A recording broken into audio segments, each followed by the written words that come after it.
Daniel, profeta Daniel, capítulo 5, nós temos exposto, o livro de Daniel. Chegamos hoje então no capítulo de número 5 desse profeta. A escritura na parede.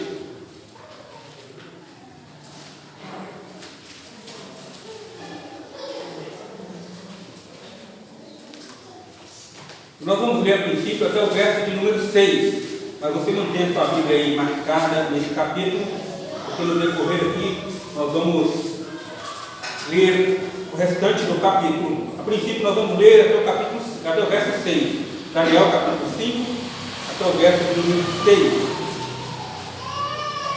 Mais uma vez de forma alternada. Leamos então.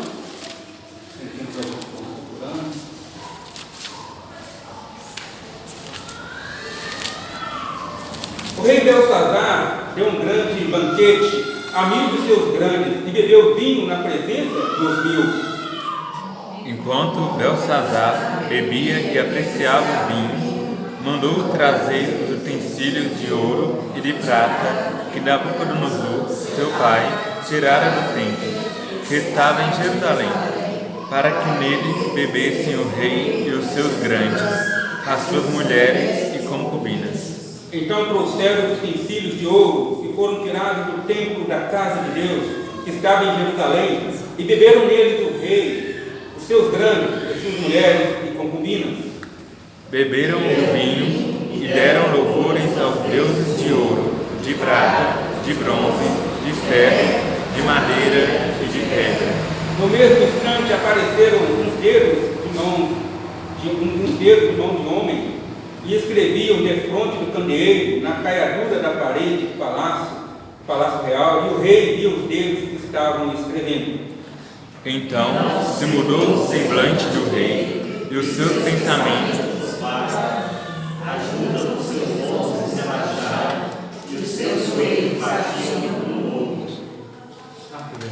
Que as palavras do nosso lábio e o meditar do nosso coração sejam agradáveis na presença do nosso Deus. Para onde correm as águas? As chuvas estão aí, não com tanta intensidade como, por exemplo, foi o ano passado, mas estão aí. Essa água toda vai para onde? Elas caem nos rios, nos córregos do rio, e vão em direção ao mar, desagam no mar. E sempre foi assim desde o início de todas as coisas, desde o início da criação. E vai continuar sendo assim depois da nossa partida. Para onde voam as aves? As aves, elas, dependendo da estação do ano, elas ficam em determinado lugar. Aves que fogem muitas vezes do inverno, procuram lugares quentes. Para onde elas voam? E todo ano elas fazem essa mesma migração. Em Eclesiastes, no capítulo 1, Salomão, ele escreve exatamente isso. Todas as coisas são repetitivas. Ele diz que não tem novidade nenhuma debaixo do sol. E realmente não tem novidade nenhuma. Todas as coisas. A água que passa ali atrás, amanhã você vai lá, está do mesmo jeito. E daqui a 10 anos, vai estar do mesmo jeito. Vai encontrar com mais água, e vai desaguar no oceano. E sempre vai ser assim. Todo dia de manhã, você vê a luz do sol. Você sente o calor. E Salomão fala que isso é uma canseira, no sentido repetitivo. Mas por outro lado, ele fala assim: contudo, os nossos olhos não se cansam de ver essas coisas acontecendo. É tudo repetitivo. Não existe nenhuma novidade. Hoje eu quero compartilhar com os irmãos, com base nesse capítulo 5 de Daniel, que tudo permanece o mesmo. Por isso usei essa parte introdutória de Eclesiastes, porque quando nós olhamos para o capítulo 5 de Daniel, nós vamos ver esta noite, nós vamos ver que não tem nenhuma novidade. Nenhuma novidade. As palavras de Salomão, elas vão de encontro aqui a esse comportamento que nós vamos estudar nesta noite, que nós vamos compartilhar esta noite, aos acontecimentos aqui registrados neste capítulo 5. A partir desse capítulo 5, não é mais Nabucodonosor que é o rei da grande Babilônia. Ele já não mais existe. Aqui no capítulo 5, não é mais aquele rei autocrata, lembra? Nabucodonosor era tudo de acordo com a sua vontade. Ele estava acima da lei. Ele não tinha que obedecer à lei. Só para relembrar, quando ele ameaça no capítulo 2 matar todos aqueles que não interpretassem o sonho, quando Daniel interpreta, ele não cumpre, ele teria que cumprir aquilo lá, porque era um decreto que ele fez. Mas como ele estava acima da lei, ele podia fazer um decreto e podia ignorar o decreto. Coisas que outros reis não faziam, como lá em Esther, por exemplo. Nabucodonosor era um homem muito orgulhoso e arrogante. Nós vimos, há 2 domingos atrás, no capítulo 4, que ele para ali na sacada do seu palácio e fala assim: olha que grande maravilha que eu construí para o meu deleite. De repente ele está com medo, capim com os animais. Porque a arrogância, ela é uma afronta ao Deus Altíssimo. Mas agora não é mais Nabucodonosor, que naquele instante foi humilhado por Deus e voltou à razão depois de 7 anos, e quando reconheceu que Deus é Deus acima de todos os deuses, acima de todas as coisas. Mas nesse capítulo não é mais Nabucodonosor que é rei, agora é Belsazar. E Belsazar está aqui reinou pouco tempo. Nabucodonosor reinou cerca de 43 anos. Belsazar reinou menos. Belsazar significa Bel, que é uma entidade dos caldeus, protege. Bel protege o rei. Esse era o significado do nome. Lembra que na primeira mensagem, quando nós falamos de Daniel, que o objetivo ao trocar os nomes dos cativos era tirar deles a identidade. E aqui, Belsazar, que é um caldeu, que é um babilônico, ele tem o seu nome relacionado exatamente a um dos deuses da Babilônia. Muda-se o rei, mas a soberba continua a mesma. Nabucodonosor, antes ali no final do capítulo 4, ele reconhece que não existe Deus maior que o Deus Altíssimo, que o Deus de Israel, que o Deus de Daniel, que o Deus de Ananias, Misael e Azarias. Antes ele era aquela pessoa arrogante, orgulhosa, soberba. E agora nós vamos encontrar nesse texto exatamente o mesmo comportamento de Nabucodonosor. Eu chamo a atenção para uma coisa aqui, para algo. O texto fala assim de Belsazar como filho de Nabucodonosor. Na verdade, a expressão, a palavra filho, quando ela aparece, ela tem mais o sentido de descendente do que exatamente filho, de primeira geração ali. Na verdade, Nabucodonosor era avô de Belsazar. Depois que Nabucodonosor morre, quem reina no lugar dele é seu filho Evil-Merodach, lá em 2 Reis, no capítulo 25. Ele reinou por coisa de 2 anos. A Bíblia não fala o motivo porque ele deixou de reinar. E ele reina nesse período. O rei Joaquim, que estava lá na prisão, ele dá uma pensão vitalícia para o rei Joaquim, rei de Judá. Ele coloca ele para compartilhar, para morar dentro do palácio. Ele usa de benevolência, de misericórdia para com ele. Depois do filho de Nabucodonosor, que era o único filho que ele tinha, de acordo com o registro da Bíblia, quem reina no lugar é o genro de Nabucodonosor, chamado de Nabonido. E ele que é pai de Belsazar. E Belsazar, para que os irmãos entendam, tem que ter um pouquinho dessa história, Nabonido ele reinou junto com seu filho. Ele ficava mais fora da própria Babilônia do que ali. Então, o seu filho era o segundo do reino. E ele estava fora, de acordo com a história extra-bíblica, dizem que ele estava fora porque os diversos deuses que eles tinham lá na Babilônia, Nabonido adorava um, que era o deus da lua. Então isso causava insatisfação com os demais, e por isso ele ficava longe e seu filho ficava ali no palácio real. Dito essas coisas, essa parte nada muda em relação ao comportamento de Belsazar. Os versos iniciais que nós lemos, volte a sua atenção para o verso 1 e 2, vai mostrar que o problema da soberba humana, ela permanece.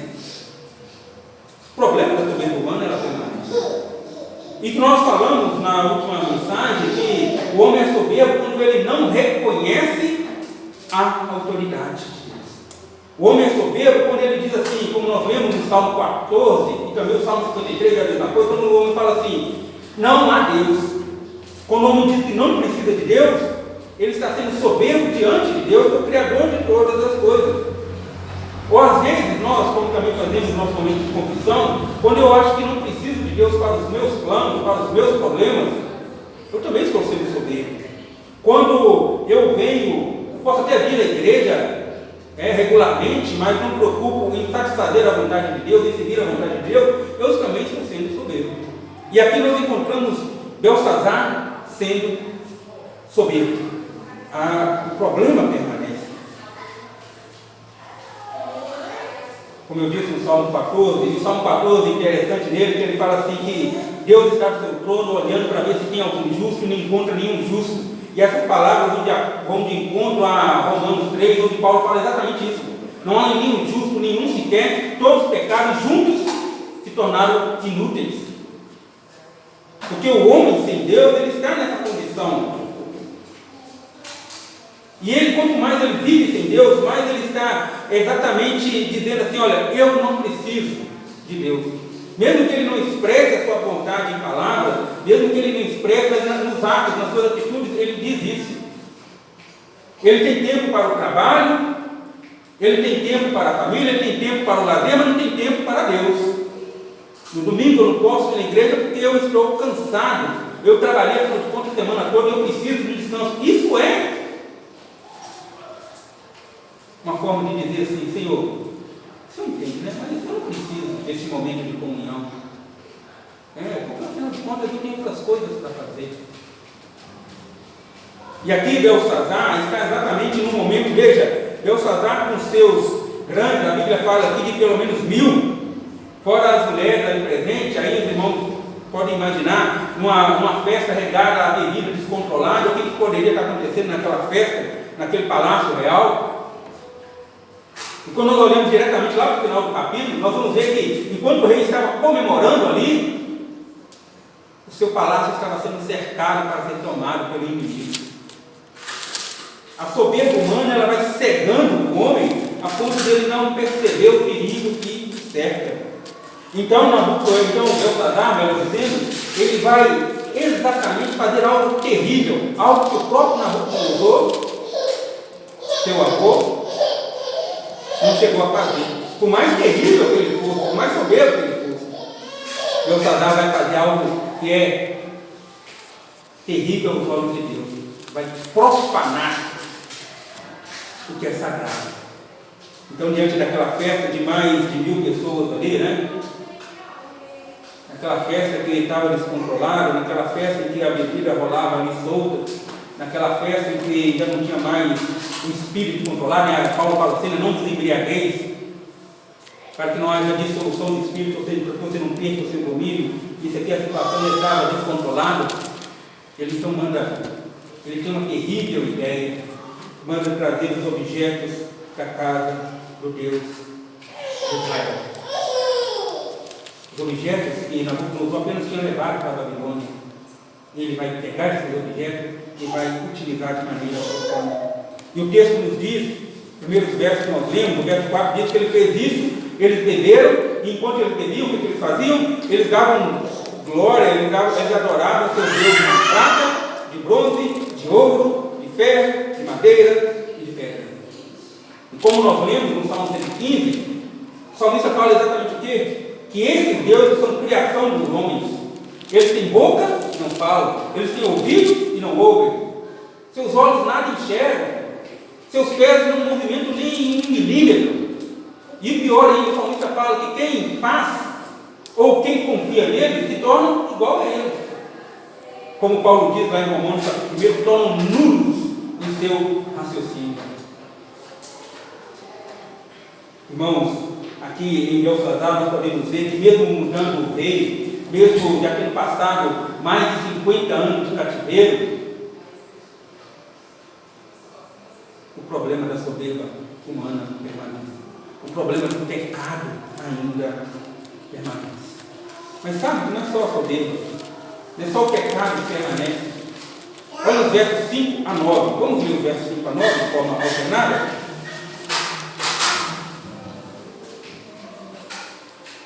No mesmo instante, apareceram os dedos de mão de homem e escreviam defronte do candeeiro, na caiadura da parede do palácio real, e o rei viu os dedos que estavam escrevendo. E não se mudou o semblante do rei, e os seus pensamentos turbaram, a junta dos seus ombros se relaxaram, e os seus joelhos batiam no lodo. O rei ordenou em voz alta que se introduzissem os encantadores, os caldeus, os feiticeiros, e falou o rei e disse aos sábios da Babilônia: qualquer que ler a escritura e me declarar a sua interpretação será vestido de púrpura, trará uma cadeia de ouro ao pescoço e será o terceiro no meu reino. Então entraram todos os sábios do rei, mas não puderam ler a escritura, nem fazer saber ao rei a sua interpretação. Com isso se perturbou muito o rei Belsazar e mudou-se o semblante, e seus grandes estavam sobressaltados. O rei Belsazar literalmente tremeu nas bases.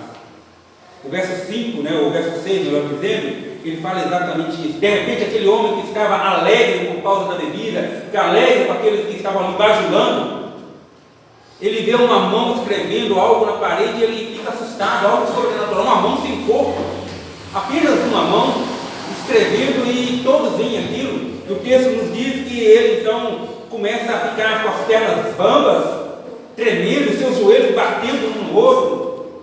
Não sei quantos já teve uma experiência de tremer, que é uma situação de que a perna não consegue sair do lugar, né? Tem um ditado que diz assim que muitas pessoas são conhecidas por corajosas porque tiveram medo de sair correndo, né? É aquela situação que não tem força nem para sair correndo, de tão travado que fica pelo medo. E aqui estava Belsazar, seus pés estavam travados, mas seus joelhos estavam batendo um no outro, ele estava literalmente travado de medo. Mas por que isso? Porque, irmãos, não é só o pecado humano que permanece, mas algo que permanece até os dias de hoje, vai permanecer até a vida de nosso Senhor e Salvador Jesus Cristo. É a ira de Deus contra o pecado. Deus, irmãos, não está de olhos tapados contra o pecado. Deus está vendo tudo o que acontece.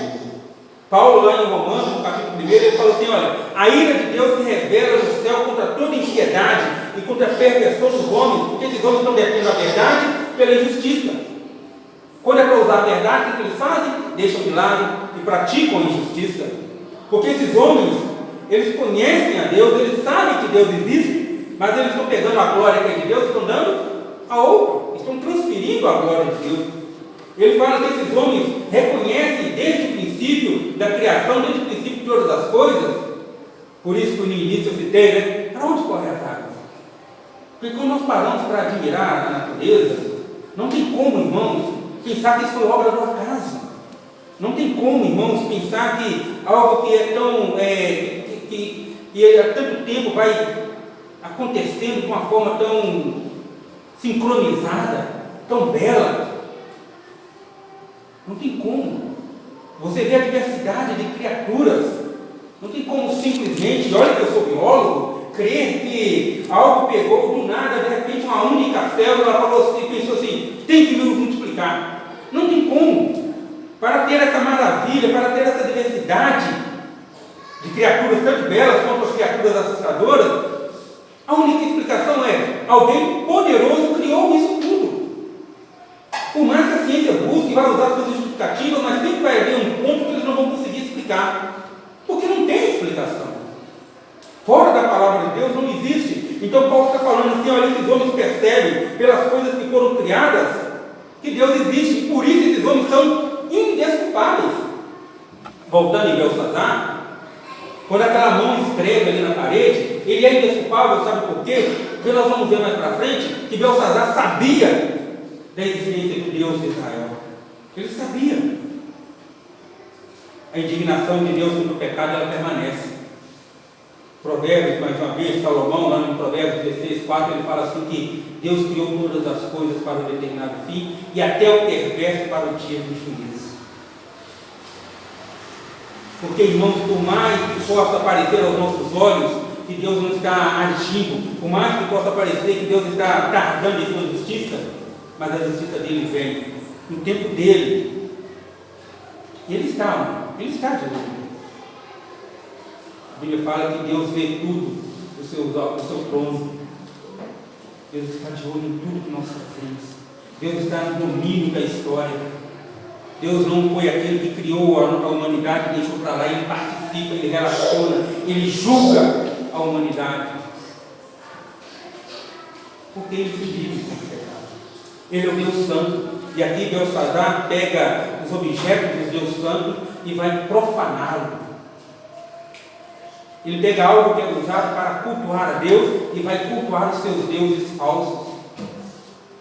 Ele pega algo que era para o serviço de Deus e usa para o serviço do homem, satisfazer as suas próprias vontades. Mas agora esse rei que fez isso está tremendo de medo. Agora esse rei está vendo que algo está acontecendo e algo que ele não consegue explicar. Então de repente ele fala, ordena em voz alta, né? Imagina o desespero dele, rapidamente, tragam todos os sábios, os magos, os encantadores, porque alguém tem que trazer a resposta para isso.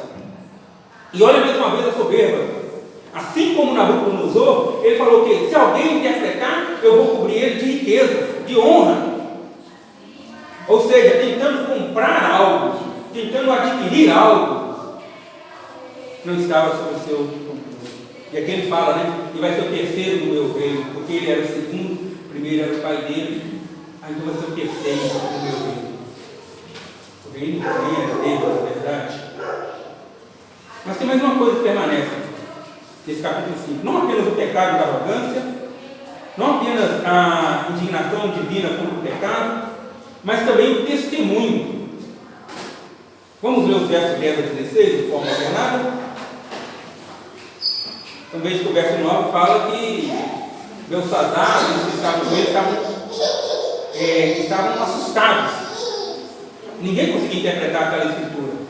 Verso 10 até o verso 16 de forma alternada. A rainha mãe, por causa do que havia acontecido ao rei e aos seus grandes, entrou na casa do banquete e disse: ó rei, vive eternamente, não se turbe os teus pensamentos, nem se mude o teu semblante. Há no teu reino um homem que tem o espírito dos deuses santos. Nos dias de teu pai se achou nele luz e inteligência e sabedoria, como a sabedoria dos deuses. Teu pai, o rei Nabucodonosor, sim, teu pai, o rei, o constituiu chefe dos magos, dos encantadores, dos caldeus e dos feiticeiros. Porquanto espírito excelente, conhecimento e inteligência, interpretação de sonhos, declaração de enigmas e solução de casos difíceis, se acharam neste Daniel, a quem o rei puseram o nome de Beltesazar. Chamaram-se, pois, a Daniel, chama-se, pois, Daniel, e ele lhe dará a interpretação. Então Daniel foi introduzido na presença do rei. Falou o rei e disse a Daniel: és tu aquele Daniel dos cativos de Judá, que o rei, meu pai, trouxe de Judá? Tenho ouvido dizer a teu respeito que o espírito dos deuses está em ti, e que em ti se acham luz, inteligência e excelente sabedoria. Acabam-se de ser introduzidos na minha presença os sábios e os encantadores, para lerem esta escritura e me fazerem saber a sua interpretação, mas não puderam dar a interpretação destas palavras. Eu, porém, tenho ouvido dizer de ti que ele pode dar interpretação e solucionar casos difíceis. Agora, se puderes ler essa escritura e fazer-me saber a sua interpretação, serás vestido de púrpura, terás cadeias de ouro ao pescoço e serás o terceiro no meu reino.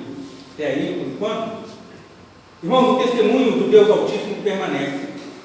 Então, de repente, a rainha mãe fica sabendo o que está acontecendo.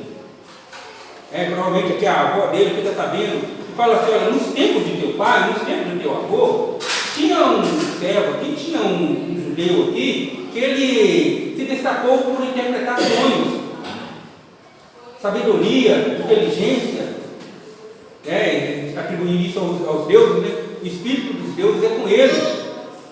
Ele vai fazer isso. Chama ele que ele vai interpretar e vai tirar a solução desse enigma. E de repente Daniel é chamado à presença de Belsazar. E de repente Daniel recebe a mesma oferta que Belsazar tinha feito para os anteriores.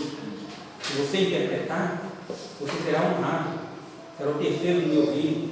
Vai carregar, vai vestir uma roupa de púrpura, uma roupa para você ser destacado entre os demais.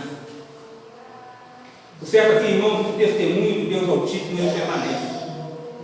Nabucodonosor já não existia mais. Mas o testemunho do que Deus fez ali já permanece. Ainda permanece. Veja que agora então é a rainha que vira e fala: tem alguém que não adora os nossos deuses e que pode solucionar esse problema. Tem alguém que resolveu casos difíceis no tempo de seu pai, que ele pode resolver isso para você. Chama que ele vai resolver isso. Ele vai te dar a solução deste enigma. Lá em Atos, no capítulo 14, está registrado que Deus não deixa ficar sem testemunho dele. Quando Lucas, o autor, escreve assim: Senhores, por que fazeis isso? Nós também somos homens como vós, sujeitos aos mesmos sentimentos. Isso é Paulo e Silas, depois de uma cura, em que as pessoas ali da cidade onde eles estavam queriam adorá-los como Deus. Ele falou: não façam isso, nós somos iguais a vocês. Pelo contrário, isso aconteceu porque o Deus dos céus, o Deus vivo, o Deus que fez o céu, a terra, o mar, tudo que neles há, esse Deus que veio desde as gerações passadas, esse Deus é que fez isso. Esse Deus é que não deixa ficar sem testemunho dele, fazendo as coisas acontecerem, cuidando de tudo, dando chuva, estações frutíferas, enchendo o coração dos homens de alegria. Quando ele olha para a sua plantação e vê a plantação produzindo, andando aí pelas ruas, vendo os pés de manga em vários lugares, tudo muito carregado, né?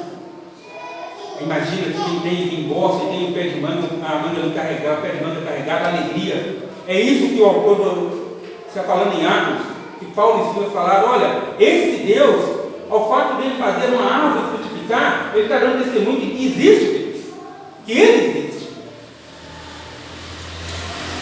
Belsazar sabia, mas ele ignorou. Foi preciso vir alguém e lembrá-lo: olha, tem alguém no nosso reino? Com a morte de Nabucodonosor, Daniel foi esquecido, né? Aí surge um novo rei, é normal o novo rei trazer novas lideranças. Isso acontece no meio político, né? Vai trocar prefeito, ele vai trazer novas lideranças. Então Belsazar provavelmente fez isso, e com isso Daniel ficou de lado. Mas ele era essencial. Versos 17 a 23, ainda vamos ver, de forma alternada. Então respondeu Daniel e disse na presença do rei: os teus presentes ficam contigo, e dá os teus presentes, dá os teus prêmios a outro.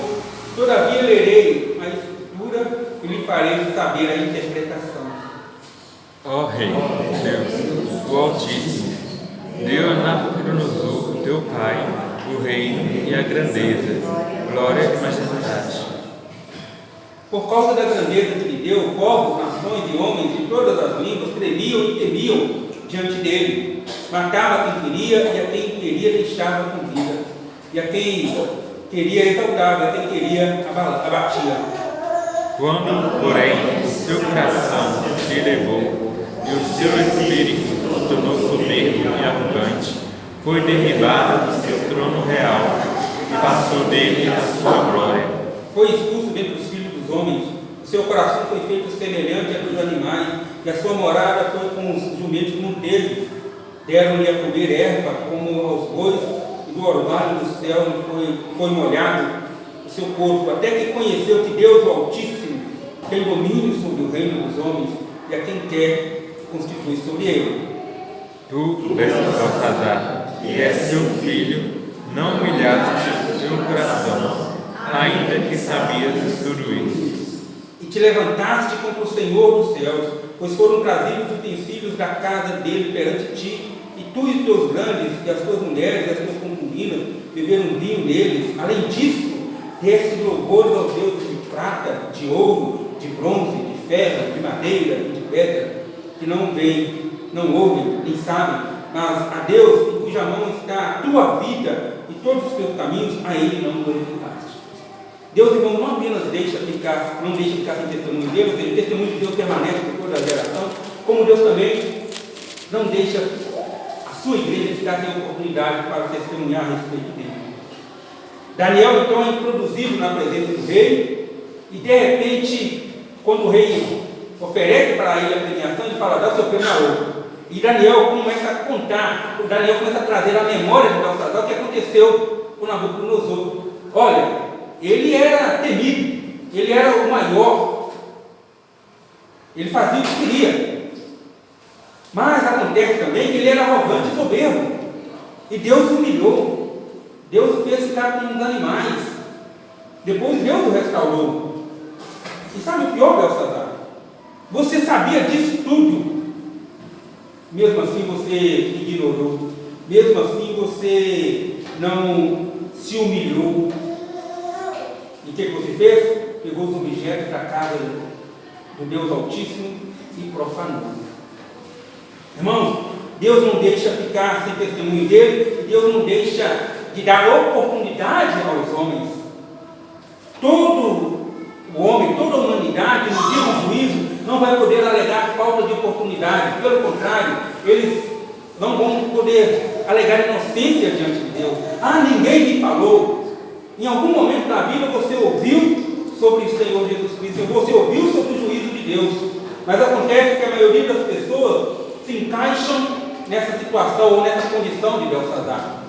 Ou seja, passaram milhares e milhares de anos, mas a soberba humana ainda permanece.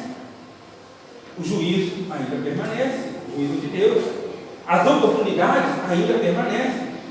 E nós temos que fazer aquilo que o apóstolo Pedro coloca e fala em sua primeira carta, no capítulo 3, ele fala que nós temos que estar preparados para responder, nós como igreja, a todo aquilo que tem razão da esperança que é em nós.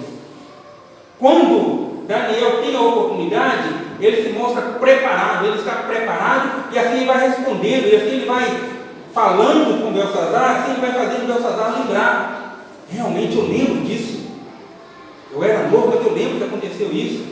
Eu lembro que meu avô ficou 7 anos ali, vivendo como um animal. Eu lembro, que depois ele voltou a ser rei. Tudo isso eu lembro. Ou seja, eu não podia alegar inocência.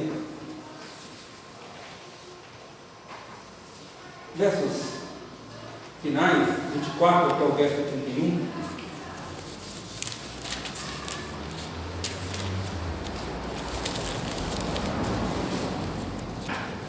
Leiamos então, continuando de forma alternada.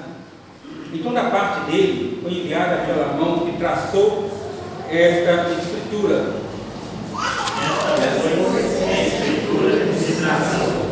Mene, Mene, Tekel, Parsim.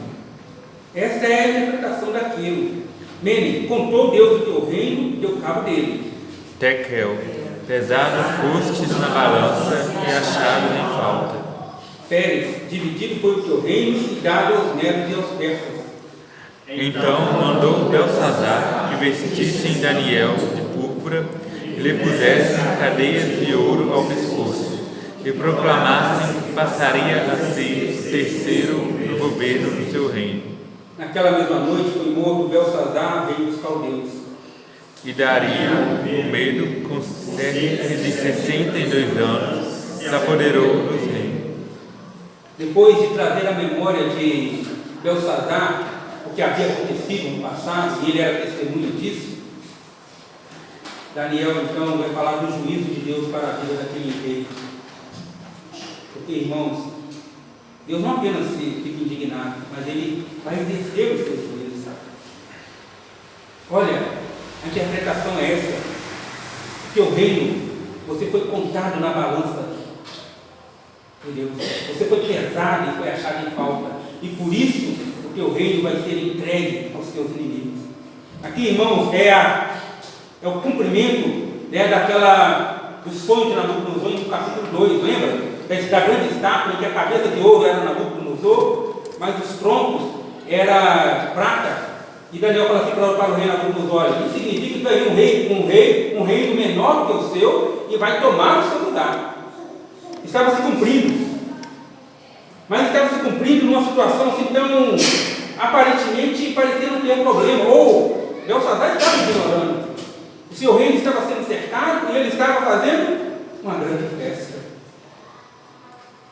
As pessoas estão ignorando a Deus, preocupando-se com suas vontades, enquanto estão caminhando a passos largos para o inferno. Mas são pessoas que já ouviram, são pessoas que já escutaram. Olha Belsazar, quando Deus exerce o juízo aqui, Belsazar já tinha testemunhado o poder de Deus ali na Babilônia. Ele testemunhou como Deus preservou Daniel e seus amigos no primeiro capítulo, quando eles não quiseram comer do banquete real. Ele testemunhou quando os sábios não foram mortos, os magos, em Cantareus, no capítulo 2, quando Daniel e seus amigos oraram a Deus, e Deus deu a interpretação do sonho de Nabucodonosor. Ele testemunhou no capítulo 3, quando os 3 amigos de Daniel foram lançados na fornalha de fogo ardente por não querer adorar aos deuses babilônicos, a grande estátua que Nabucodonosor levantou, e que Deus livrou aqueles homens, onde nem sequer cheio de fumaça havia sobre eles. Ele testemunhou quando seu avô, seu pai, foi lançado em meio aos animais e depois voltou, mas mesmo assim ele continuou com o seu caminho soberbo. Eu não preciso desse Deus. Aqui eu tenho vários deuses que fazem a minha vontade. Hoje muitas pessoas não querem saber de Deus, isso já vem de muito tempo, porque o nosso Deus ele é diferente. Ele não é aquele que vai nos servir, pelo contrário, nós é que temos que servir. E Ele, na sua bondade, na sua misericórdia, Ele nos abençoa. O juízo de Deus permanece. O Salmo 9 que nós lemos, dos versos 3 a 8, fala exatamente do juízo, né? O salmista fala assim: pois ao retroceder dos meus inimigos, eles tropeçam, eles somem da tua presença, porque o Senhor sustenta o meu direito, a minha causa. O Senhor está sentado no seu trono, e do seu trono o Senhor julga retamente. O Senhor repreende as nações, o Senhor destrói os inimigos para sempre. O Senhor consome aqueles que te abandonam.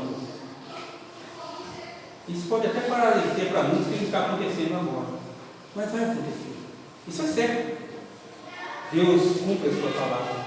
Irmãos, eu quero concluir trazendo algumas aplicações. Voltando em Eclesiastes, sobre as coisas serem assim as mesmas, no capítulo 1, verso 8, Salomão fala assim: contudo os meus olhos não se cansam de ver. Porque ele fala assim: tudo permanece a mesma coisa, mas tem algo que muda, que somos nós. O pecado é o mesmo desde a origem ali no Éden. A indignação de Deus contra o pecado é a mesma desde a origem ali no Éden. O testemunho de Deus é o mesmo desde ali do Éden. As oportunidades são as mesmas desde o Éden. O que mudam são as pessoas, porque afinal de contas ninguém vive, nenhum de nós somos imortais. O que muda são as pessoas. Então quando Salomão fala assim: contudo os nossos olhos não se cansam de ver, porque mesmo que essa água vá em direção ao oceano, e sempre foi, mesmo que a água cresça, produza fruto este ano, e depois vai produzir de novo, isso para nós é novidade. Recentemente conheci aqui um inseto feio, né? Muito feio, mas eu não conhecia, né? Acho que é asa de cobra, inseto de cobra com asa. É um inseto bem feio, né? O Mateus me mostrou aqui um dia, esse tamanho. Eu falei: Mateus, eu não conhecia. É novidade. Para muitos não é, e para outros depois não conhecem. Olha que novidade. O que muda são as pessoas. Mudou-se o rei, mas continuaram as mesmas coisas. Em Daniel, irmãos, nós temos visto como Deus age. Em Daniel nós temos visto como Deus Altíssimo se mostra para aquele reino, que Ele é soberano, mostra como Ele é misericordioso. Deus, irmãos, Ele não exerce o seu juízo sem antes demonstrar a sua misericórdia. Antes de Deus exercer o juízo dele contra Belsazar, Ele mostrou a sua misericórdia. Belsazar, você sabia disso tudo. Isso. Então, se você vem na igreja uma vez e escuta uma palavra que seja bíblica, que não seja antropocêntrica, que não seja aquela palavra para agradar o coração do homem, diante do dia de juízo, você Senhor, mas ninguém falou nada. Falou que no dia tal você foi na igreja tal e lá você ouviu a palavra assim disposta.